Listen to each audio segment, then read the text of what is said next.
The Holocaust. The systematic mass slaughter of European Jews in Nazi concentration camps during World War II.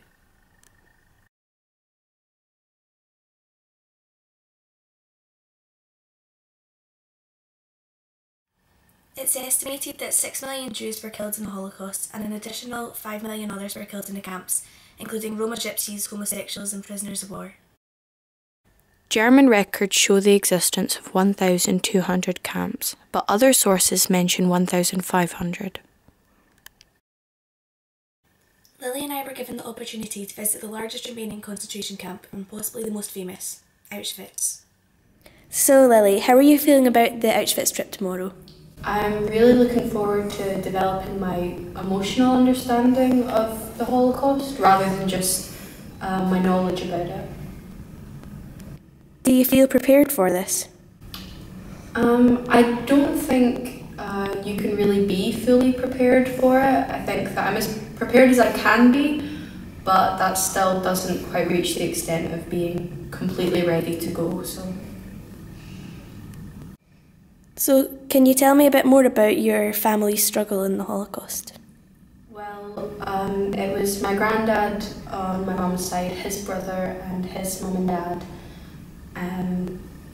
And they were Jewish in Germany at the time of Hitler rising up, and they decided it would be best to evacuate to go to Prague, which is where my aunt, my opa, actually my granddad's parents were from originally, and so they went there, but then it was invaded, so a lot happened, but eventually they all made it to England through a Quaker group who helped them, and that's how my family came to be in the UK. So what do you think you'll gain from this experience? I think I will be able to feel closer to my family, feel closer to my heritage, get a better understanding of what happened, and just be able to see it all, would make it more real, because obviously we know it happened, but because it was it wasn't that long ago, but it feels like a long time ago and it feels very far away, so it would just put it in a better perspective. Are you ready? Let's see.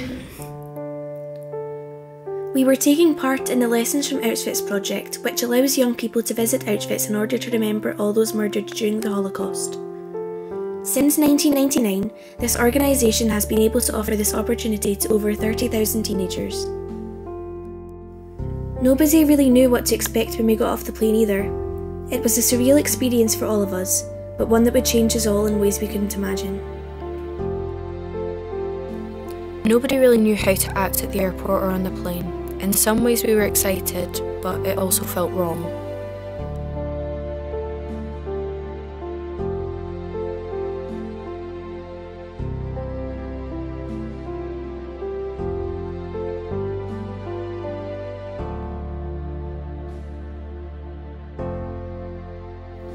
Nobody really knew what to expect when we got off the plane either. It was a surreal experience for all of us, but one that would change us all in ways we couldn't imagine.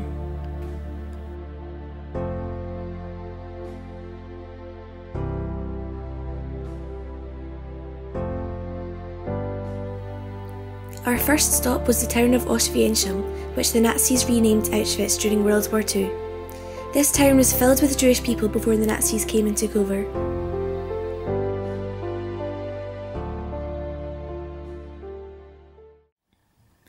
We then arrived at Auschwitz I. It was set right in the middle of a town with people going about their daily lives.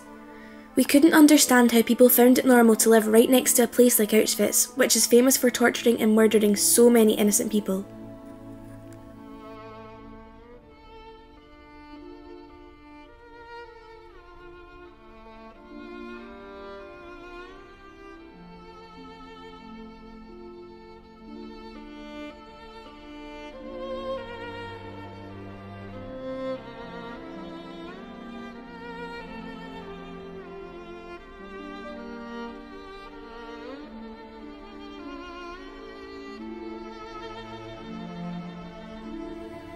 When we first arrived in Auschwitz I and saw the infamous gate which reads, "Work sets you free," it all suddenly felt real.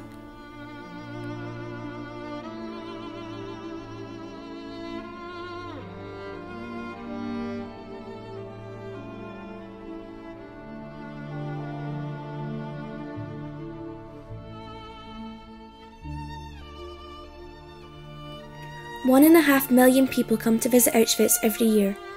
They come to remember and to honour not only those killed in Auschwitz, but in every other camp.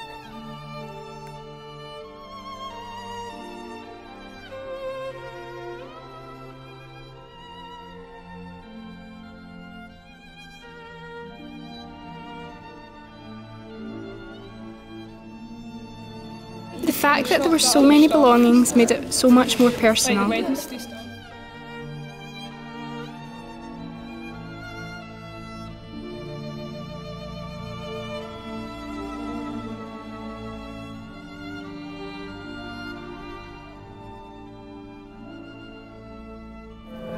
Go. We saw snippets of individual people's lives.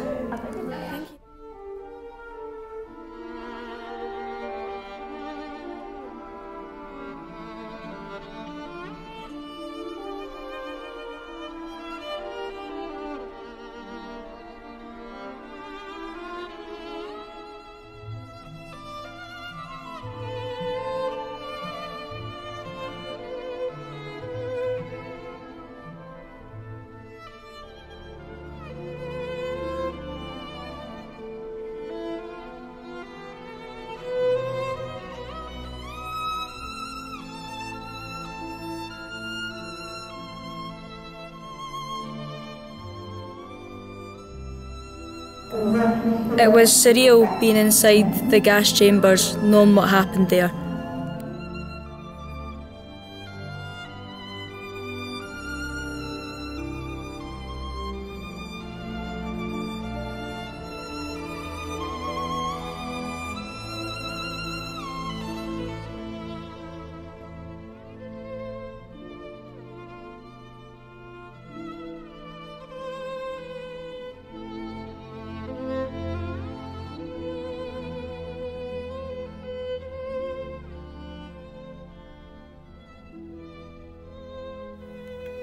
We then went to Auschwitz-Birkenau. Everyone was taken aback by the sheer size of it. We walked around it for hours and came nowhere close to even discovering the full size of it. Nobody could get their heads round the full size of the camp. There were 4 gas chambers built in Birkenau compared to the one in Auschwitz I.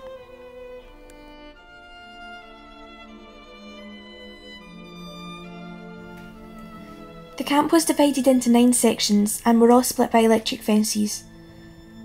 There were sections for women, men, Roma gypsies and families deported from the Theresienstadt ghetto.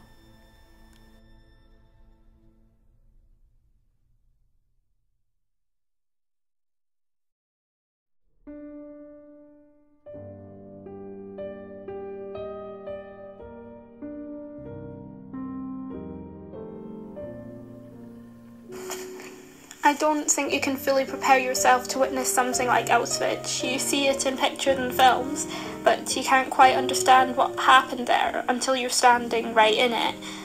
You realise it's a reality.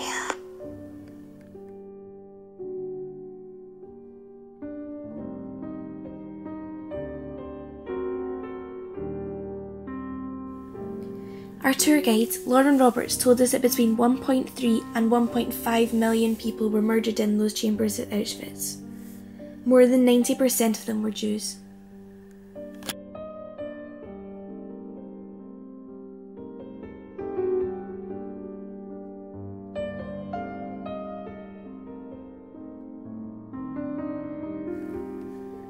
Lily's granddad was made a refugee by the Holocaust when he was a child. He very kindly agreed to do an interview with us about his and his family's experience.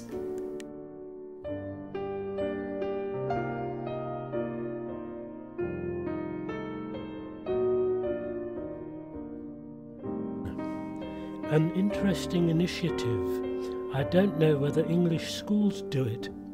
The visit itself would only be a part of the experience, though. The preparation for it and the reflection after it would be equally significant.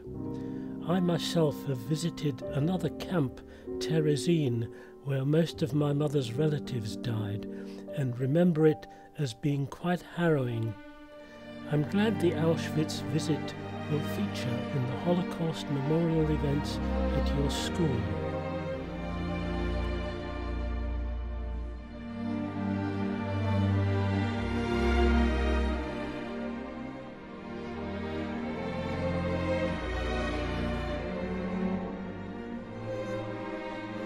Strange for me, difficult for my parents, I'm sure. I didn't know why my erstwhile school friends wouldn't play with me anymore, and why my parents eventually took me away from this primary school and sent me to another Jewish one down in the town. But I took it as a fact of life and never really questioned it.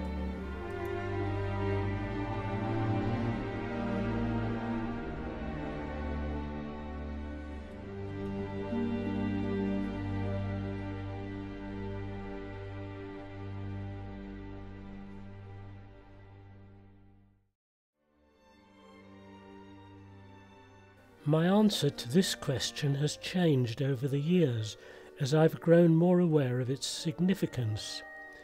As Holocaust Memorial Day, HMD, has become increasingly recognised in this city, this country, and worldwide. To begin with, it affected me hardly at all, since my family was not very Jewish. In other words, we didn't observe many Jewish customs and never went to a synagogue, but that too changed.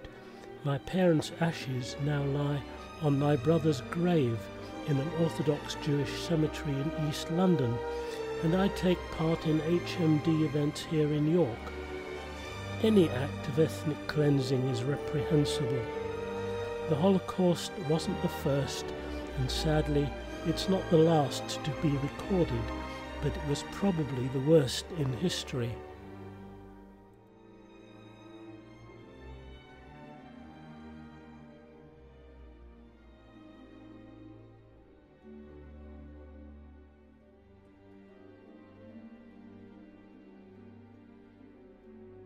Whenever I've spoken about this, it's been in response to a request to do so, and these have continued, indeed increased in recent years, as I find the number of Holocaust survivors is diminishing.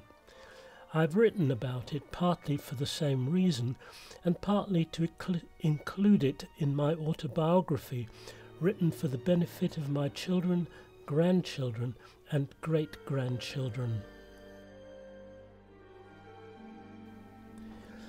When thinking about or dealing with other people, I always try to remember two things. First, when we come into this world, we are all the same and equally deserving, and that doesn't change as we grow older. And two, I believe that there is something of God in each one of us, and I try to remember that too.